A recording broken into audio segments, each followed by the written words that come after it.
In this video, we're going to learn how to use a decision matrix in order to help you figure out what are the best options for a design solution.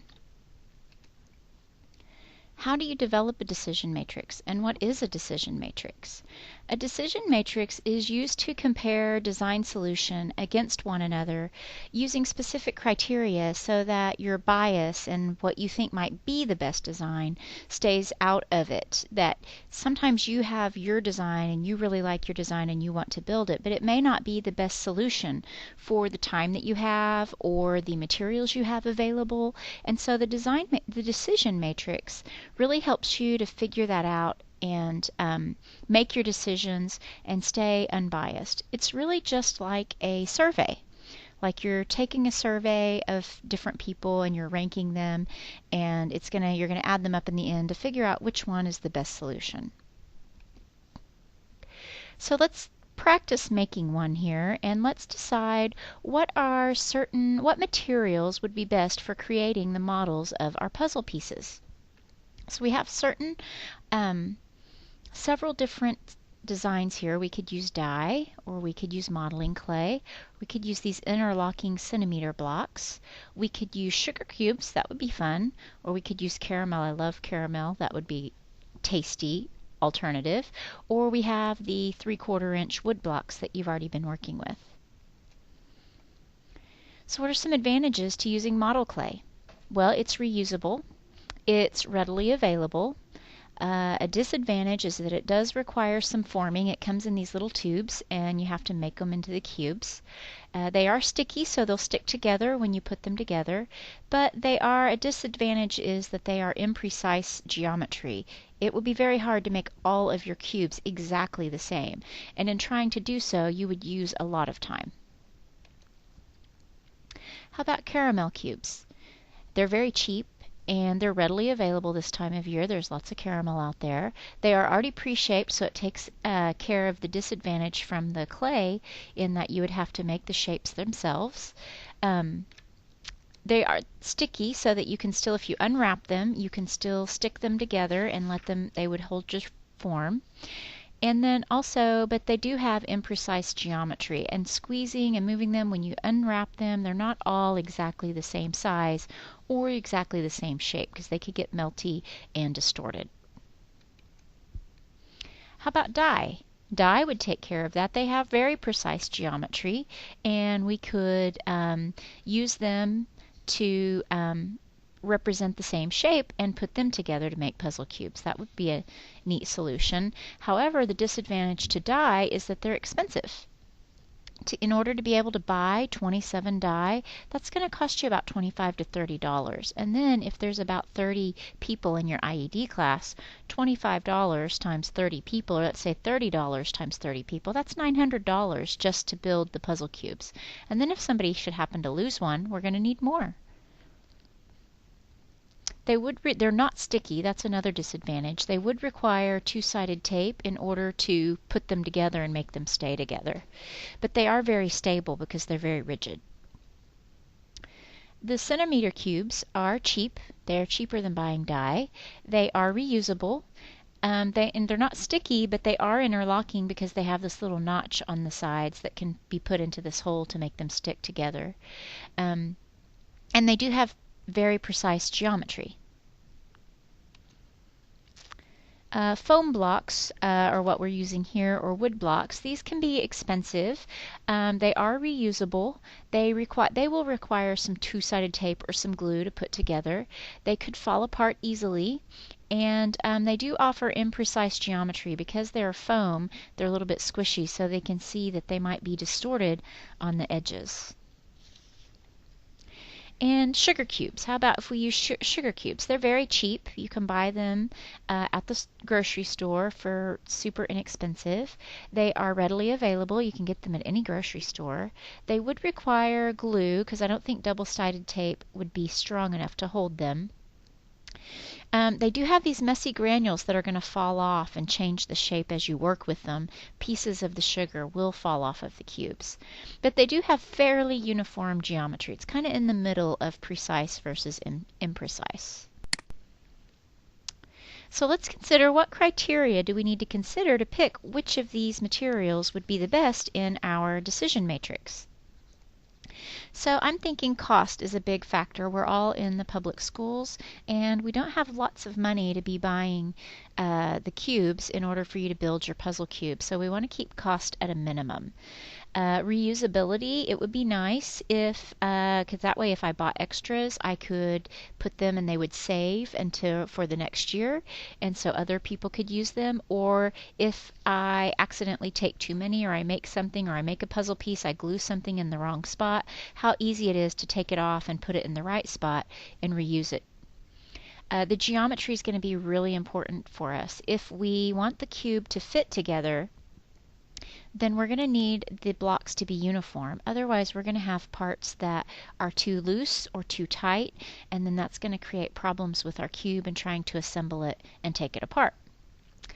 We do want to be clean. I like to live in a clean environment, and so we don't want to have a mess all over the computers and the keyboards and the classroom. We need to keep it as clean as possible. Resilient means people are going to be playing with these puzzle cubes, trying to put them together and take them apart. So are they going to be able to put them together and take them apart multiple times without them falling apart or getting distorted? And that kind of falls along with testability. How easily is it going to be able to be in order to test these, to put them together and take them apart multiple times? Other criteria that you might consider would be their function. Do they function to make a cube?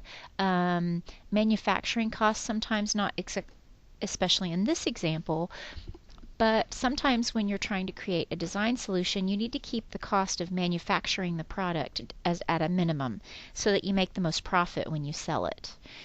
Development time, how long it takes to put them together. The size is often important. How much the material will cost, which we've already talked about that. Safety, is it safe to use them? So you may have to pick your criteria based on what is safe. Okay? Now, when we meet, one of the criteria that you should always use is, does it meet constraints? You will always be given a design brief that details for you what are the requirements of the project, what limits do you have to meet, and you always want to have a thing about meets constraints on your decision matrix. So let's talk about, how do we develop a decision matrix?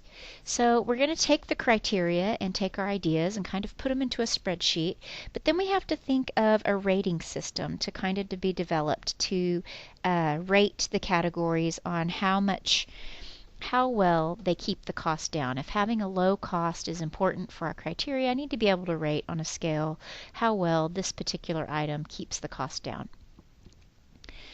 There are several different ways that you can do this. You need a ranking scale. Some people do 1 to 4. I personally like to do 1 to 5, so that way if I'm not sure it's good or bad, I always have a middle number 3 in order to rank it. But in our example here in the PowerPoint, it's from 1 to 4. You get to decide, is 1 the best or is 1 the worst? So you'll pick either 1 is the worst and 4 is the best, or you could choose to make 4 the worst and 1 the best. It's up to you. It's really your idea. You have to set this up how you want people to take your survey. And then some things will have yes or no. Is it safe? Or does it meet the criteria? Yes or no. In this example, we use 2 for yes and we use 1 for no. I know that some teachers prefer to use 0 for no. If it doesn't meet the criteria, then we don't want to award any points. And if it does meet the criteria, we want to award 1 point. But there's still just 1 number difference between them, so I guess it doesn't really matter. So you can choose whether to do 0 and 1 or 1 and 2.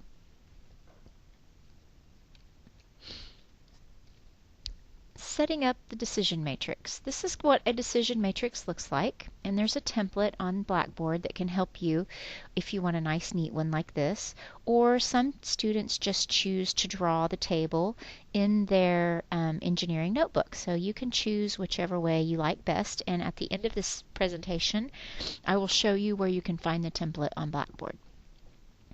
Notice on the side over here, here are my ideas. These are all the things we were going to consider using for the puzzle cube. modeling clay, caramel cubes, dice, interlocking centimeter cubes, foam cubes, and sugar cubes. These are the things I'm considering making my puzzle cube out of. So what are some of the criteria that I feel are important in making my decision?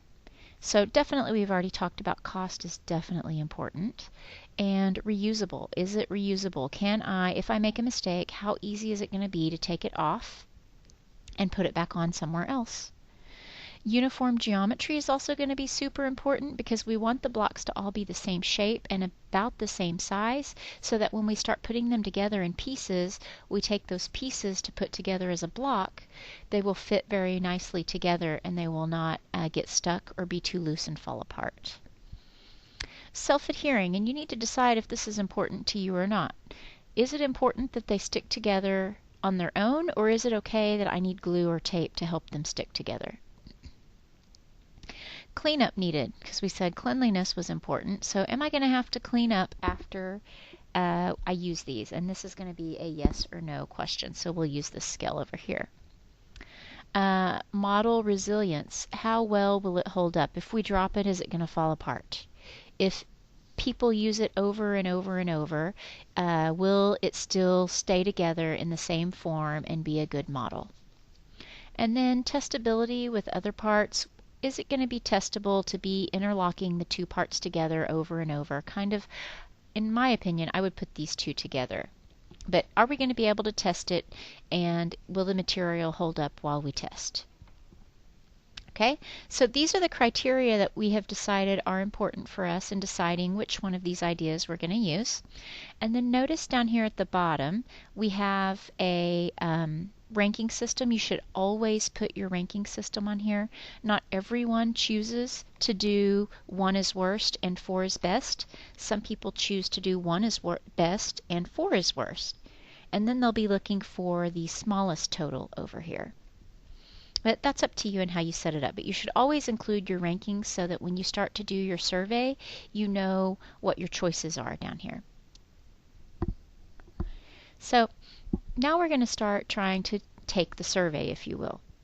We're going to look at modeling clay, and we're going to just consider cost and decide what's important for the cost, how I'm going to rank.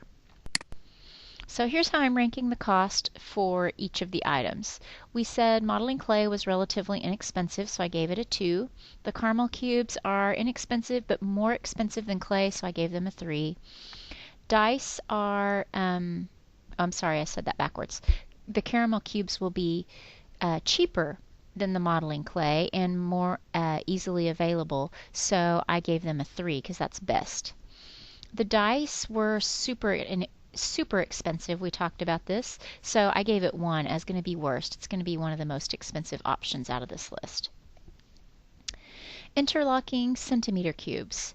For those, they are relatively inexpensive, and so I gave them a 4. Foam cubes are somewhat expensive, so I gave them a 1. And then sugar cubes are super inexpensive and easy to find, so I gave them a 4. So let's talk about reusable. What would we rank things if they were going to be reusable? So if I were going to try to reuse the modeling clay, that would be okay. Is it reusable? And it's got a question, so this is yes or no. Could I reuse modeling clay? Yes, so I gave it a 2. Caramel cubes, not so much, because as you start to hold on to them, they start to melt and change their shape, and it makes them a little less reusable. So I put 1 no, and I'm less likely to reuse them because I'm probably going to eat them instead of hanging on to them for the next year. Dice, yes, definitely, totally reusable. So I'm going to pick 2 for yes. Interlocking centimeter cubes, totally reusable. Foam cubes are reusable, so that's a 2. And then sugar cubes, yes, they're reusable, but I don't know that they would save for a whole year until next year when we could do this project again, and so I gave them a 1 for no. So let me show you how I ranked uniform geometry. Again, it's not a yes or no question because they could have some uniformity and not totally uniformity, so I ranked them using the 1 through 4 scale. Self-adhering, yes or no. Yes, modeling clay will be self-adhering. Yes, caramel would be self-adhering. Dice is not, so it has a 1. Centimeter cubes, yes. Foam cubes and sugar cubes, no, so they got a 1. Cleanup needed. Now, why this PowerPoint used 3s and 4s, I would be doing yes and no, but I guess they decided that there would be more cleanup for modeling clay than for sugar cubes. So they used a ranking system instead of yes or no. Here's model resilience, testability with other parts, and then after you rank all of these based on each category, and you should, it is a good idea to rank all of them against each other in one column. Rank them down instead of ranking them across. It'll be easier to compare one to another and get your numbers right if you're comparing them all based on one category. Then after you have them all ranked, let's work across the row to add up the totals. In this example, 4 was the best. So if it was really good at something, I would have given it a 4, which is higher than the other choices. So I'm going to want to pick the one that has the highest choice. So this is 22 is obviously my highest number, and so I'm going to choose to make my cube out of interlocking centimeter cubes. This way, my design decisions are based on analysis and not my personal opinion. Like we said, not my bias. I might really want to make them out of caramel cubes because I like to eat those, and I would like to eat some while I'm making my puzzle cube. That sounds fun. But it may not be the most cost effective and the best idea, because what if I eat too many and then I don't have enough to make my puzzle cube when I'm done? That would be bad. So the decision matrix is a tool that helps you to make these decisions and to keep your own opinion out of it. It can be used multiple times throughout the design process. For example, we used this to figure out what to make our puzzle cubes out of. I'm sorry to say that Tulsa Tech has not bought interlocking centimeter cubes, so you will be using wooden blocks to make your puzzle cubes. But then the next decision we need to make, we may use a new decision matrix. For example, which solution we should choose, which is what you're going to be doing in today's assignment, is using a decision matrix to pick which solution, which puzzle cube. You should have 2 solutions drawn out. You're going to pick which one you think you want to actually build, and your decision matrix is going to help you. We don't just look at them and say, hey, this is the one I want. We actually use a decision matrix to make that decision for us. I cannot stress enough how important it is to use the decision matrix to base your opinions on logic. A lot of times we get caught up in our idea or one certain idea, and that we don't see other good ideas around us. And the decision matrix is really what we use to flush those out for us without our own feelings or without our own opinions tied to it. This will save you with troubles later in the project if you already consider if it's easy to build or hard to build. Then you won't get 3/4 of the way through the project and decide, oh, I shouldn't do this because this is going to be too hard for us to build. If that's important to you, having materials that are easy to build with, then that should be something in your criteria, and you should account for it ahead of time, and it will save you time in the end.